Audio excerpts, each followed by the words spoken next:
Hello everybody, welcome back. This episode is going to be an extra episode, so what we're going to do today is kind of just explore, but we're not going to make any story progress. So if you want to see the story progress, a boss being defeated, go to next episode. If you want to see exploration of this area, stay tuned. So, first, we went this way last episode, but we didn't really go very far. We just went up and killed that guy to get the ring. So today we're going to look more in depth over here. So, if we go past here, we reach this wooded area. The Watching Woods. This place is not fun at all. I'm probably going to fail at jumping at some points here, but this is a trap. Make sure you jump over it, or else it won't end too well for you. Actually, speaking of, let's show you. Yep, see. But luckily, thanks to our Kurimoa, we can easily take these guys. Whoa. Oh, this guy's a dodge queen. Alright. So, then we get to possibly one of the more annoying bits in the game. Platforming. So, first, let's go down a little bit. Go through this side chamber. Oh. These guys are called Eagle Archers, I think. I don't know their real name. I call them Eagle Archers. They will jump around and bug you the whole way through this place. It's not very nice of them. Oh well. So here, what we're trying to do is get this item. So one of the most important things in this area is staying on your toes. At any moment, you can just get killed. Not very nice.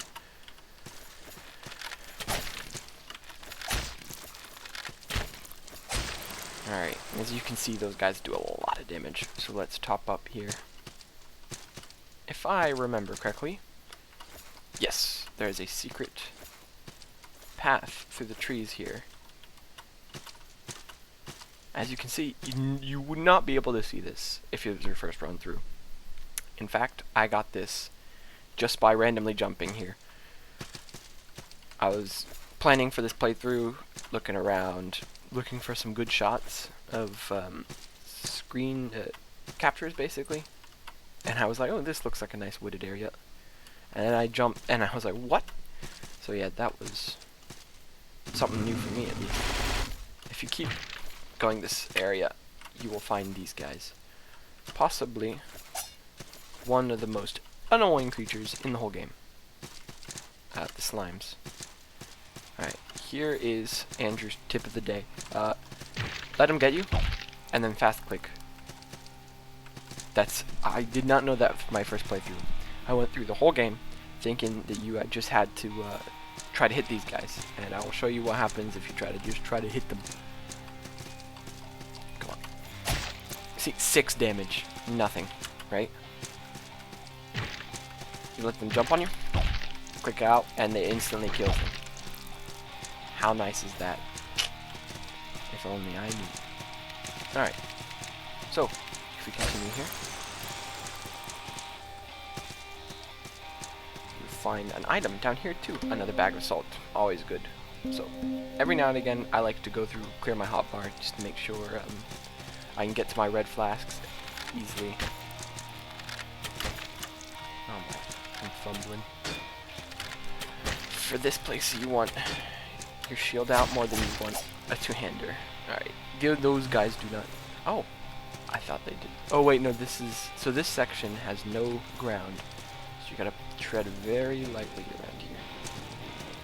So, this is actually where you access the next sanctuary, where you're gonna go after this area.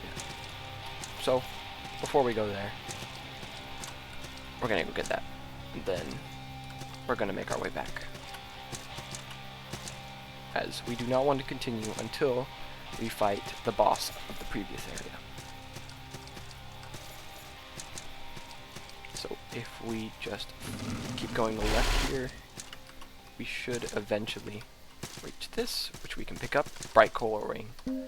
Alright, this ring, if I remember correctly, yes, increases your willpower. Oh. Oh. Welcome to Lobes Fails, I guess.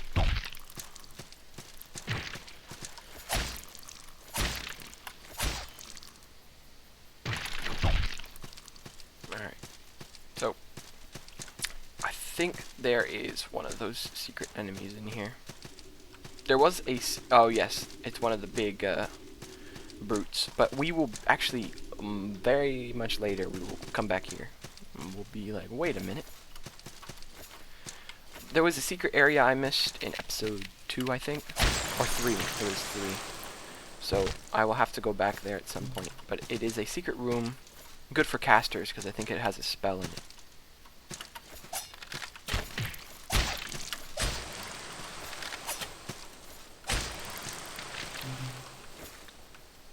Top up here.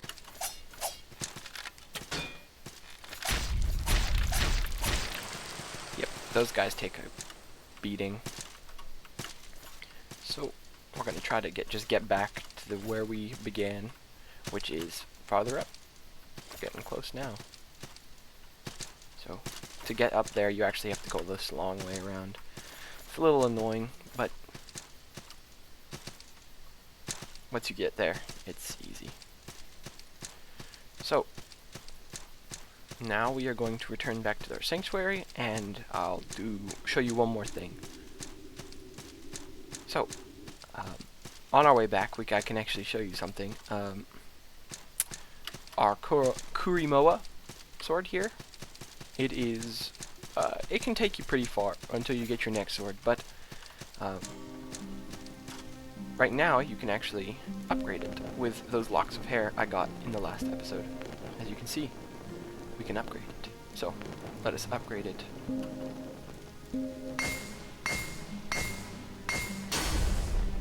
To a Kurimoa 1. And then I think we can upgrade it once more. Yes. This will now deal a large amount of damage to the boss.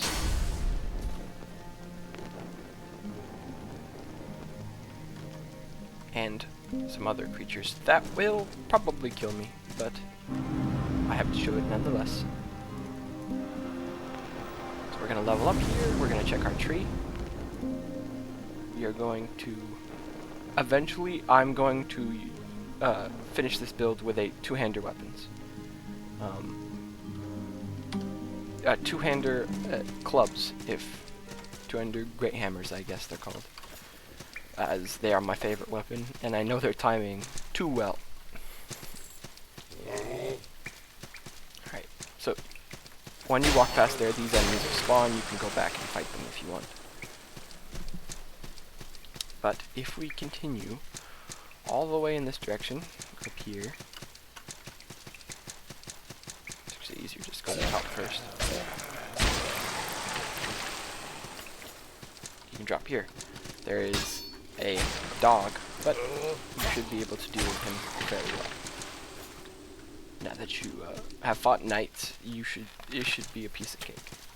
You go over here, you can get the Vine Mesh Paltarian. That is a, if I remember correctly, a pretty decent shield, although I cannot use it currently. It is very high poison defense, which is why it's good. For anything else, it's a little mediocre. Nothing too special about it. Unless you're going up against an enemy and you don't want to be poisoned. Alright, like a noob, I just forgot that there was a trap there. Oh, now I guess you get to see it anyway. Alright, so I could fully well just die on these bridges getting over here, but if we go this way...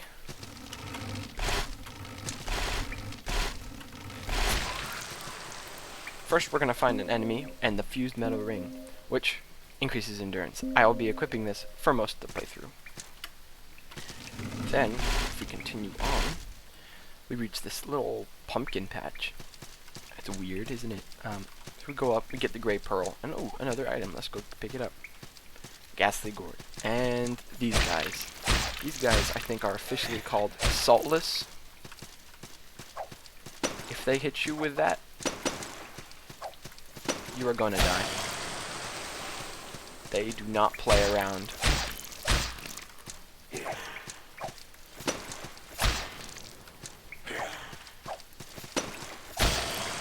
despite being called saltless, they give you, for this part of the game, the most salt out of any enemy you'll find. So, if you're low on salt, if you've died a couple times in the first dungeon, go there, farm them a couple times, make sure you dodge their little casks that they throw, and you'll be fine. If you can do that, you'll get a bunch of salt that you can use to level up, and really perfect and fine-tune your character before heading into the second boss fight of the game.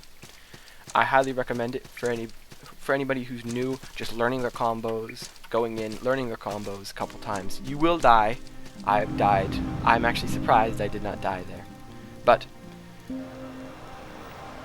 if you mind your combos, mind your greed, you'll be able to take care of them pretty decently, and you can get a lot of salt to really kickstart your game. Anyway, this next episode I shall show you the second boss fight, but for now, I'll see you next time. This was the extra episode of Salt and Sanctuary. See you guys.